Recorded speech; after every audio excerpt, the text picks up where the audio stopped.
Welcome to You Ought to Watch This Movie, the podcast about movies from the first decade of the 2000s, aka the aughts. Follow along and explore a movie from the aughts, getting unbridled opinions from two millennials. Sit back, relax, and enjoy one of the best decades in movies. Welcome back to You Ought to Watch This Movie, or known as Yadam. Because I like acronyms. We're here today with our lovely guest, Gemma. She's not a guest anymore. She's just a fixture. Fixture? Mm-hmm. Oh, I was going to call her a series regular. That too. Yeah. Well, she got promoted to a series regular from,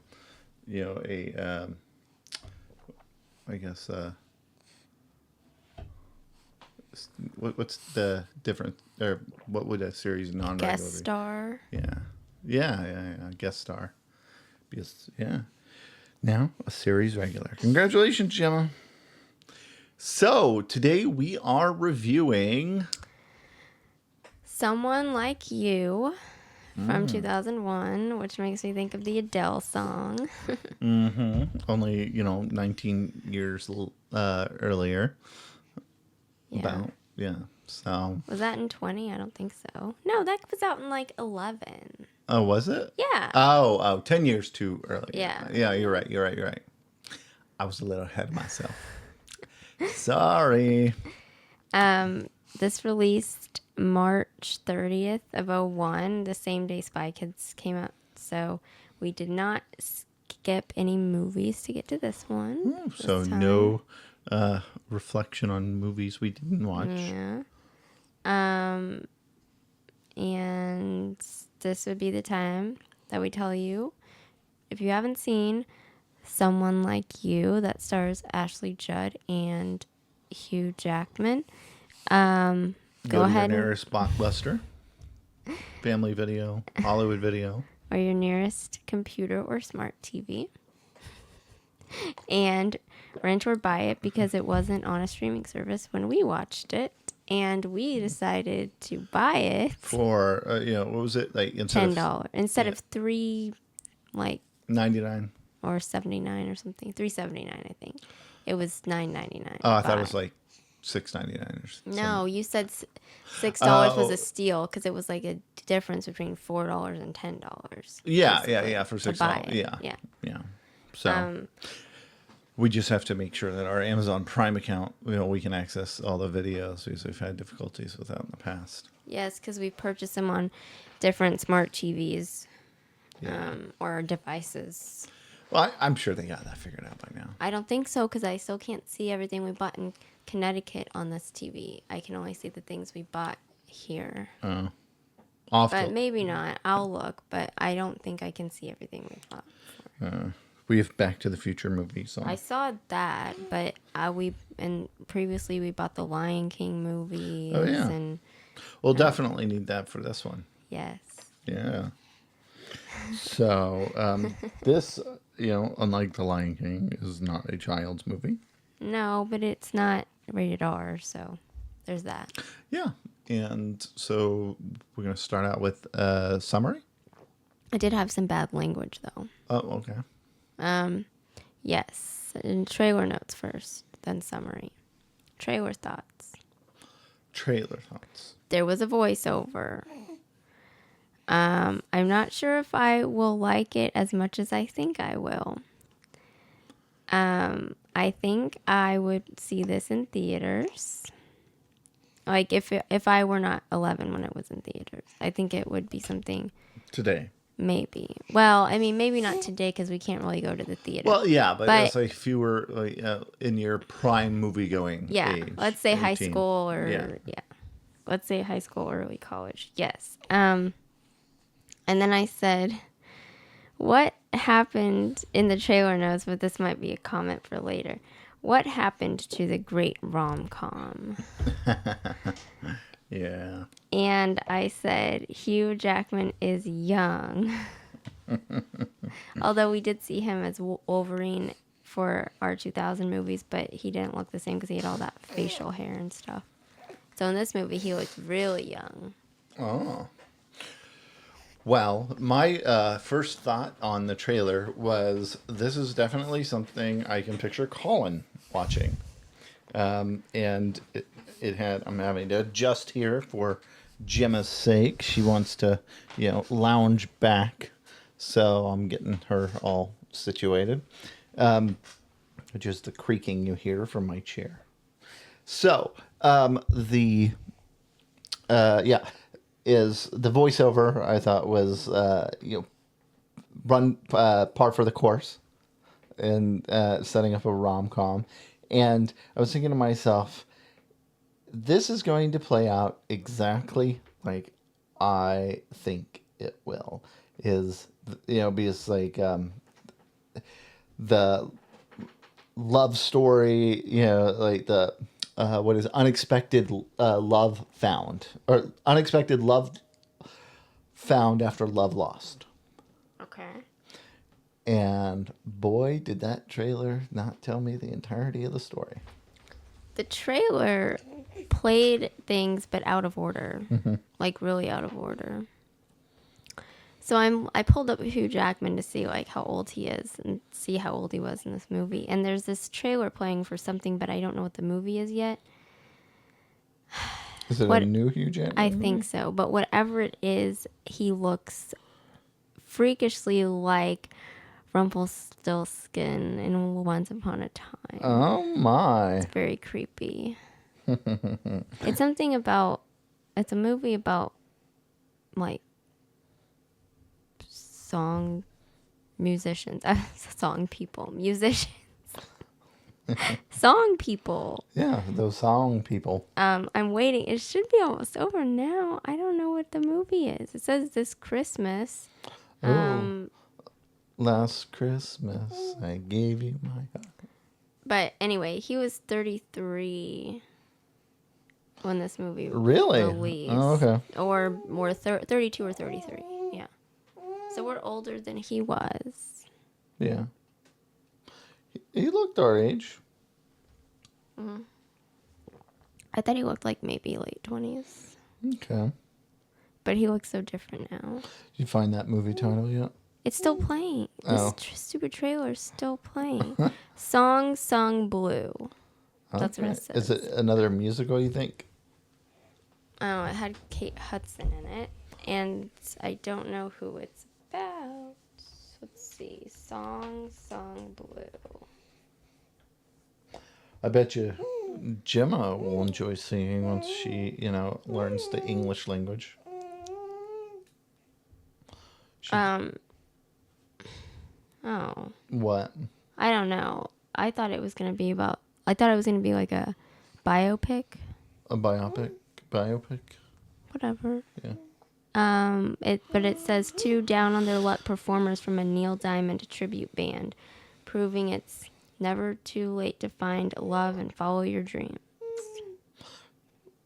Okay, so I think it's going to be a musical. Why did he look like Rumpelstiltskin? You'll have to see that later. I'll just show you now. Yeah. Oh my. Wow, that was like freakishly.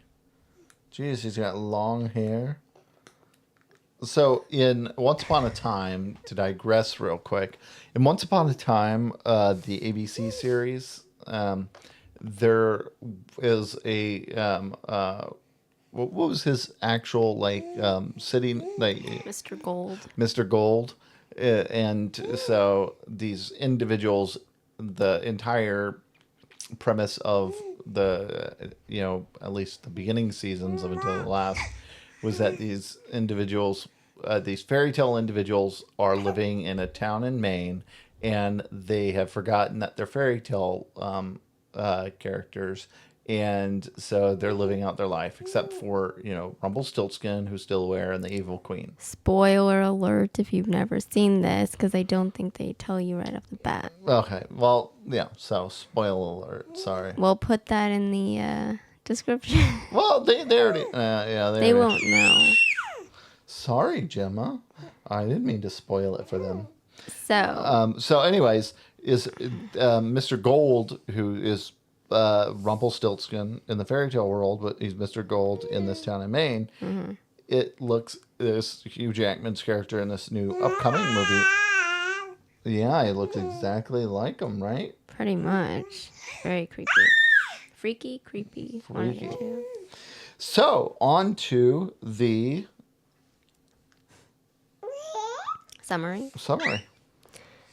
A talk show talent scout writes a scathing article after being dumped by her serious boyfriend. The article gets more attention than she expected. Yeah. Okay, that's I guess that's a ample summary. I think she was a talent scout for the talk show. Something like that. The person who booked the talent on the talk show. So, actors we know. Hugh Jackman, also known as Logan Wolverine, also known as P.T. Barnum. From, what was that? The Greatest Showman. Yeah, the Greatest Showman. Which, if you haven't seen that, that's why we mentioned the whole musical thing about, Hugh Jackman. Yeah. It's a pretty good. Well, he got famous or did he get famous? He was in Oklahoma, He was in the play Oklahoma, yeah. Musical on Broadway, I think. But if they ever, if Flix ever brings The Greatest Showman back to theaters, we have to go see it in theaters. We didn't see it in theaters, so I thought, this is going to be dumb. And then we watched it on Disney Plus, and oh my gosh. It's so great. Well, I've only seen it twice. It's called The Greatest Showman, so, at least it lives up to its title. Gemma's over here just trying to, roll off my lap. Mm-hmm. She just thinks that, she needs to be everywhere and, nowhere at the same time. Yes.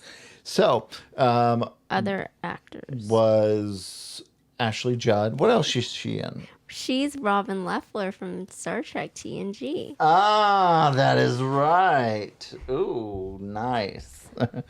Good old Robin Leffler.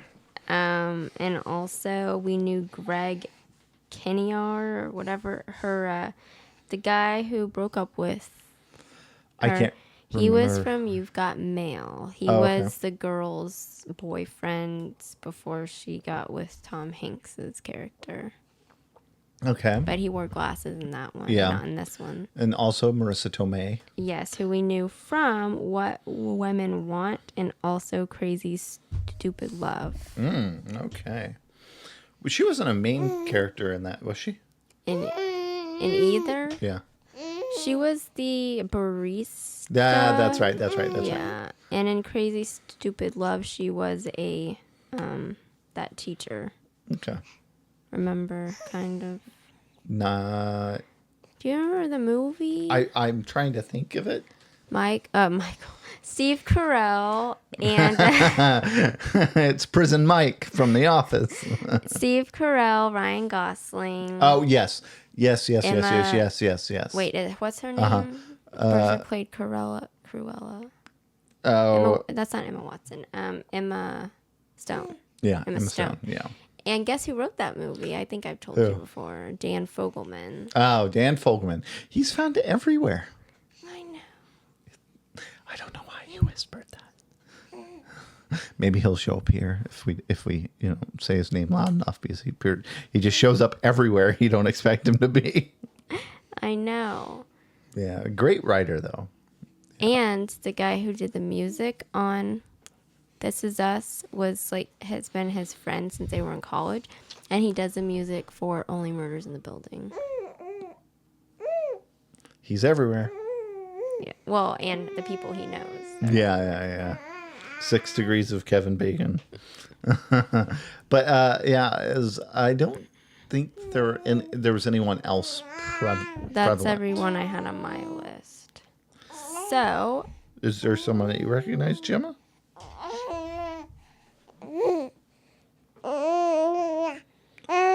I'm sorry. I'm trying to understand what you're trying to tell me. she's just talking in her own little language for now. Yeah. Well, don't worry. You're going to figure out our language here pretty soon. And then Klingon. Kapla. So, all right. So, comments. They were smoking inside. Yes, that is something that I immediately I know, that's why I put it on the list. Because I didn't really, it didn't faze me. I guess I'm accustomed to seeing it in old movies. I don't know. Yeah, but you know, it's like in today, you just don't, you know, it's like. I don't know. But yeah, so you said something, so I put it on there. Yeah. Because it's not something I would have just said, oh yeah.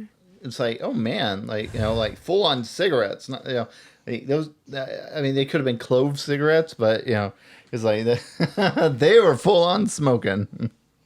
And we saw Ben and Jerry's ice cream. Yeah. What flavor was it? I don't know. It was I didn't know like what Cherry flavor. Garcia or something. Maybe that's like one of their most Yeah. more famous. It's like the pint.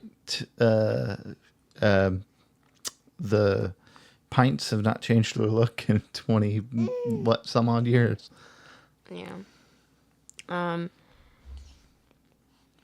I said, so I guess we should say the whole premise is like this person who works at a daytime talk show, which is kind of like a gossipy talk show or tabloid-esque thing. Mm-hmm. Like, she starts dating this guy who comes on the scene.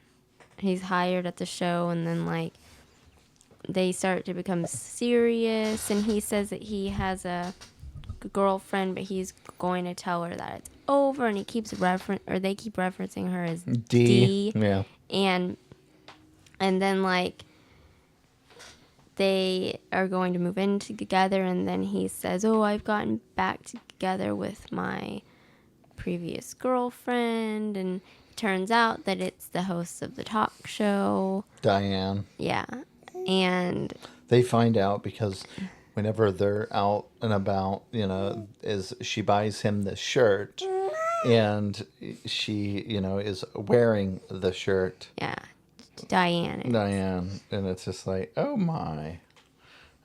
And I thought that scene was so funny because she, you know, like, oh, she was saying, you know, this guy is no, you know, good, whoever he is, you know, like basically telling, you know, Ashley Judd's character, don't worry about it. This guy, you know, is ridiculous all the time. Ashley Judd's character knows, you know, it's like, it's your boyfriend, you know, but she didn't say anything.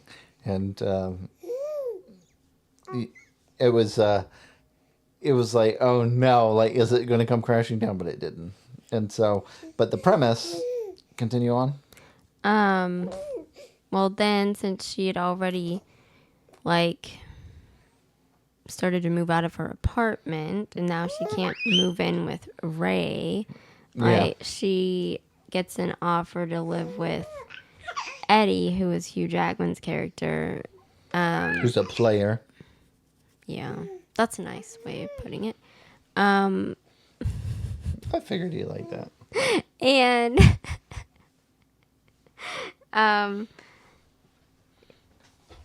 then they are roommates, and I don't know, she starts to write this article about like comparing how there's a science experiment with cows, and and how they like you know, like they won't go back to the same cow. Yeah, or the bull won't go back to the same cow, and how like she's comparing girlfriends, like there's an old cow and now there's a new cow, and like I don't know, I feel like I missed something, or maybe it just wasn't like like executed well, but I didn't get the whole. I just didn't feel like this was a great rom-com. Not like 13 going on 30 or The Notebook or high expectations for you, huh? or 17 again. I'm just saying that's not a rom-com, but Like, I just saw that on Well, TV. it kind of is. I would say For very young people. Yeah. for high schoolers. Because Yeah. they want to catch them right after they moved out of the High School Musical phase. Right. we gotta stop. Stop. We gotta do stop loss. Put them in another movie. It doesn't matter what it is. But no, like, I'm thinking that when do the great rom-coms start? Is it in 2002? Is it in 2003? Because we haven't really gotten a really great rom-com yet. I don't know. Well, Actually, there will be one later this year, ironically, with Hugh Jackman. oh yeah, what is that? Kate and Leopold's, which we own, so Ooh, we can watch the DVD extras. yeah. That'll be And nice. because there was one year when right after we moved here, so like 21, where I watched a bunch of rom-coms for Valentine's Day.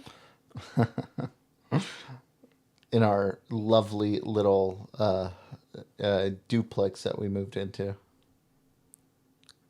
Yeah. Colin just made a disgusted face. That was not the best place. No, but that proves that pictures can make you believe anything. Yeah. It didn't look that bad, but like moving from the condo Yeah. that had lots of windows to this place that was so dark. Like that was the all first of 1, problem. 2, 3, 4 windows. Tiny window. Yeah. Not a lot of natural light, and then the brown trim wasn't helpful. Though I don't even remember what the trim was at the condo. If it was like brown or white. It was, I think, a white. That's what I thought, but oh well, it doesn't matter. We're getting off topic. So As we were saying, I'm just trying to figure out when the rom-coms start getting good. Well, we'll figure it out soon enough. I'm sure the Hugh Jackman rom-com you mentioned will sneak up on us pretty quickly. I think that was later in the year. Yeah. But yeah, since we're trying to be pickier, maybe it will. So the whole premise of these experiments, like with cows, was done under the guise of them being conducted by this PhD researcher. Oh, so did she actually make up the cow experiment too? Yeah. Like the whole thing? Whole thing. Yeah. Oh, okay.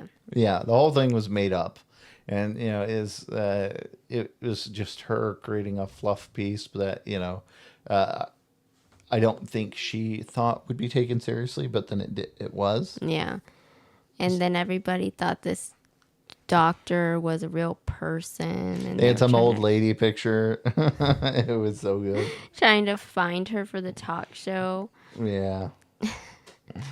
Oh man.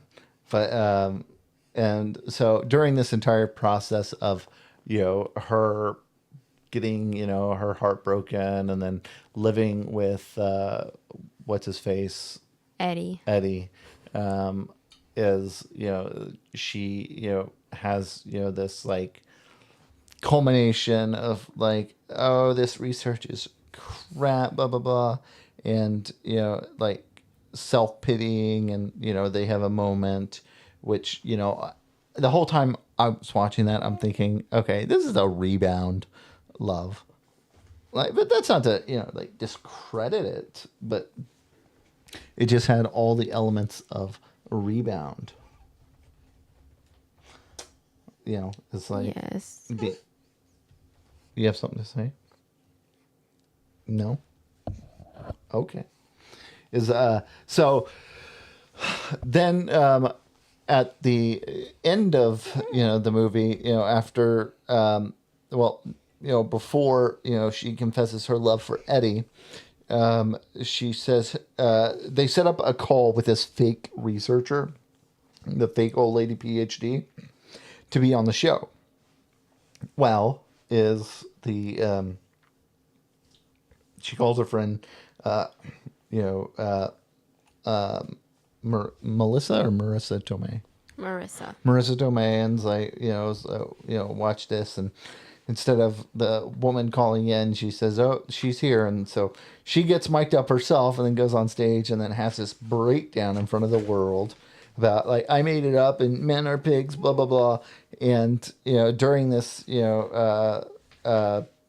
Eddie walks out, so she chases after him, finally catches up with him, and then they have their whole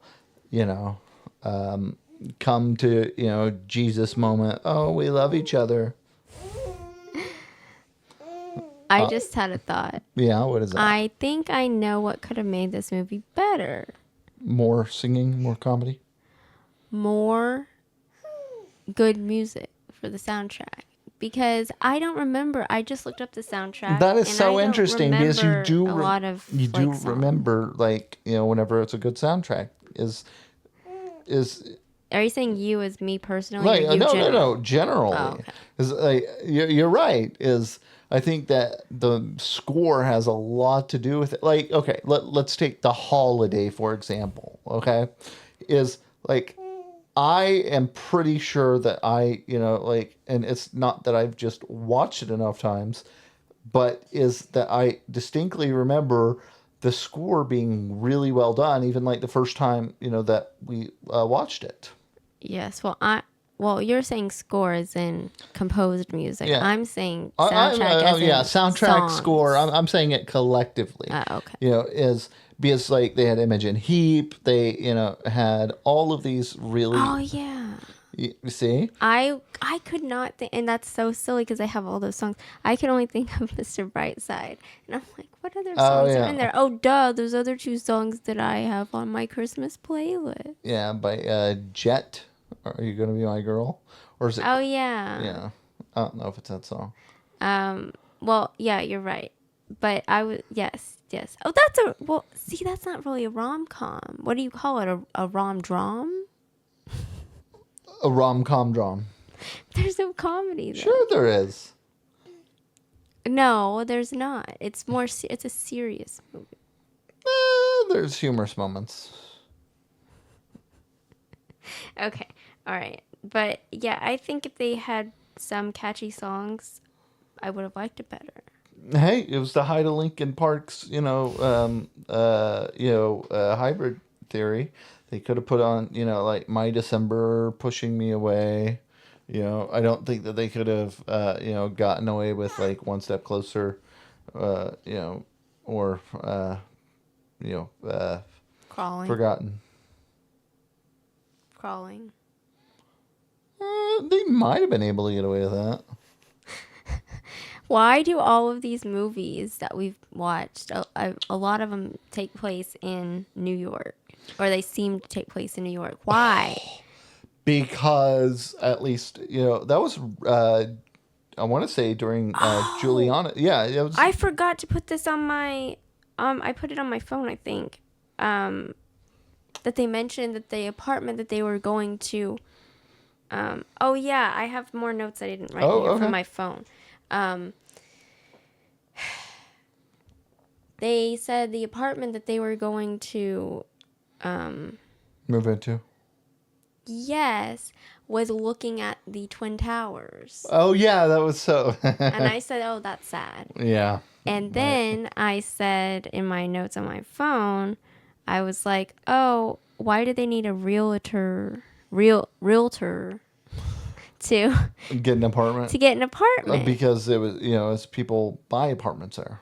But they said, oh, maybe they were gonna buy it, but she had a lease on her apartment, so that means that she was renting. But maybe they were going to buy the next one. Yeah, and I think that realtors out there work differently. Well, at least back then. Yeah. But I was just thinking to myself, is back then would have been time that Rudy Giuliani was mayor, and I know that at least up until the late aughts, there were a lot of filming credits that were given for filming movies in New York City. Oh. Okay. So, yeah, that to kind of answer that question. Okay, because it seems like so many that we've watched have been in New York, and I was thinking why, like, that makes sense. Because Yeah. you would think they would, like, film them in Los Angeles or something. Well, Easier. what you see, like, at least later in the aughts, and then especially in the teens, is that there are a lot of scenes on, TVs and movies that happen in New York, but they're filmed in Montreal or Vancouver. Yeah. And it's like, a bunch of dishonest. Yes. Oh, is Gemma asleep on me? Yes. That's so cute. So, what other comments do we have? Let me double check, and then I'll have to write these down in my notebook so I have everything together. I guess one It's- comment I'd make is this could have been, like outside of the score and soundtrack. I feel like this could have been a much better movie. Those are the only two extra things I need to write down. Okay. Yeah, I agree. It could have been better. I was expecting more, which is why I bought it. Well, hey, that's all right. We can watch it again. Maybe. Yeah. I think like the final scene where she's like having a breakdown on live TV is like kind of cringy, and like, I'm so upset that she didn't like out Ray, for cheating on Dee, the host Diane, with her. I just find it hilarious the things that you think are cringy versus what I think are cringy. Okay. That's all. Oh. You always are like, oh, this is so cringy. And I'm just sitting there watching it like, it doesn't faze me. Scott's thoughts. Yeah, I don't. Wait, why would you put yourself in that situation? Like, there's no way out of this. Anyway, so what do you rate it? Probably 3 out of 5. 3 out of 5? Okay. I guess that's what I'm going to rate everything unless it's really bad or really good. I don't know. I almost thought about 2.5, but then I felt I'm bad. going with 2.5 because, it's like you said 3 and you guess that's what you're going to rate it. This is like middle of the road, but it doesn't deserve less than middle of the road because it was still decent. Oh, middle of the road is 2.5, isn't it? Uh-huh. Because it's out of 5. Yeah. Well, no, 3 is middle because you can rate it 1, 2, 3, 4, 5. 3 is in the middle. Yes, but if you want to cut it in half, 2.5. But, if you want to cut the 3 in half. But There 3 is just directly in the middle. 3 Is is not the good, next not to bad. loneliest number than the neutral. number 2. Fine, I guess I'll say 2.5. You don't have to just because I do. I don't know. Fine, I'll say 3 then. All right, awesome. So whenever the stars appear above your head, it'll change back to 3.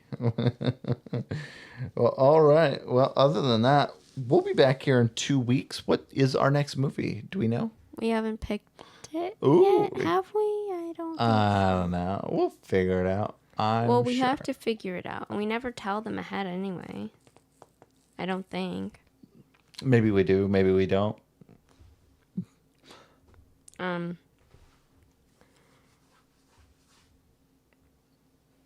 Oh, well, we have a couple of ones we need to decide on before the one I know we're going to watch. Okay. Because there are a couple when we watched the trailers, we were kind of like on the fence. Okay. Yeah. Well, we'll figure that out. And we'll be back here in 2 weeks.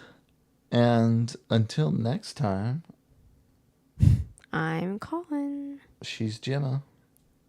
And he's Miles. And this has been You Ought to Watch This Podcast. You mean movie? You ought to watch this podcast called You Ought to Watch This Movie. Yadam. Oops. Until next time. Thanks, guys. Thanks for Bye. listening to You Ought to Watch This Movie, a podcast about movies from the first decade of the 2000s. aka The Aughts. Be sure to subscribe for new episodes covering movies you ought to watch. We'll see you next time.